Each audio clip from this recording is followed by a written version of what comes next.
Right, it's the day before we launch Wuchang Fallen Feathers, so I just thought I'd check in and make sure the game isn't a complete flaming wheel of misery tumbling down the stairs. Absolutely not. It's all polished and ready to go. Yes, that's exactly what they said about the Titanic. We're super proud of what we built. The combat feels great, the art direction is stunning, and we've made sure the healing animation is slow enough to build tension. Oh yes, nothing quite gets the adrenaline pumping like opening a healing gourd and watching my character sip it like lukewarm tea while a boss triple backflips into my sternum. Exactly, it makes every decision matter. No, it makes me reconsider every decision that led me to this job. And the knockdown recovery system? We've slowed it down for realism. You really feel like you've been hit. Yes, because when I'm face down in the mud with 5 enemies doing spin attacks on my ribcage, I love the immersive experience of not being allowed to stand up. We've got boss fights too, huge difficulty spikes, minimal telegraphing, and we made healing practically useless mid-fight.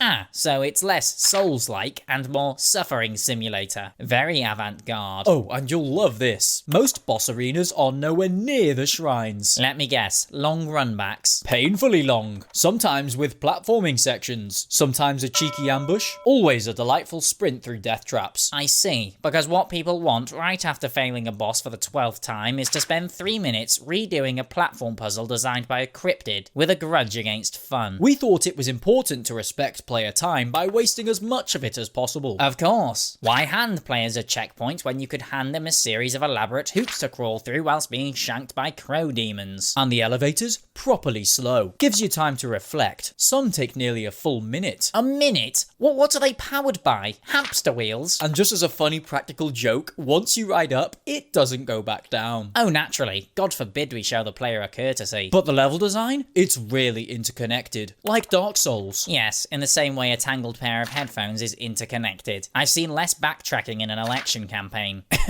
We wanted it to feel like an ancient labyrinth. And it does, right down to the random death traps and angry men laughing at you from behind a crate. Speaking of which, we've added loads of gotcha enemy placements. Oh, brilliant. More cheap shots than a bar brawl. Players will learn to be cautious and respectful of the environment. Nothing teaches respect like being kicked off a cliff by a rat you couldn't see until it was physically inside your soul. And hey, there are quests, multiple endings, NPCs all over the world. Great, and I assume the quests are neatly designed with clear tracking? Not at all. You can break most of them by exploring in the wrong order. One wrong turn and you get the bad ending. I see, so we're actively punishing people for playing the game. Exactly. Makes it feel dynamic. No, it makes it feel like you've glued a narrative to a plate, smashed it, and then told the player to assemble the pieces whilst being slapped. But we do have icons on the fast travel screen. Oh, excellent. I'll just overlook everything then, shall I? I'm sure the player base will as well. And hey, you'll love this. Transmog is in the game. Oh, nice. So I can change my outfit and keep my stats? Well, yes, but each outfit is a single full set. What? So, if you want to change gloves, you can't. You have to equip the whole transmog again. Oh, naturally. Heaven forbid I want to wear a different hat without also putting on the matching pants. I know, right? It's basically Fashion Souls, but with extra friction. Okay, and what about performance? It runs fine on high-end PCs. Okay, good. And what about on regular ones? Bit of a stutter, maybe some visual bugs, but DLSS is there. The one with fake resolution? Yes, we call it dynamic upscaling. You mean lying? Marketing. And can you turn DLSS off? Nope. Slider only. No off button. Keeps things exciting. Yes, nothing more thrilling than not knowing what actual resolution I'm playing at. Boss designs are beautiful too, although we did go a little hard on some of the late game ones. You mean the ones that one-shot you, ignore your healing, and break the lock-on system? Yeah, but they're at least beautifully animated while doing it. Yes, lovely, like being kicked in the teeth by a ballerina. But hey, overall, we think it's a strong foundation. Yes, like a haunted house. Technically standing, but enter at your own risk. So we're good to go? Sure, what's one more masochistic action RPG in the sea of shattered dreams?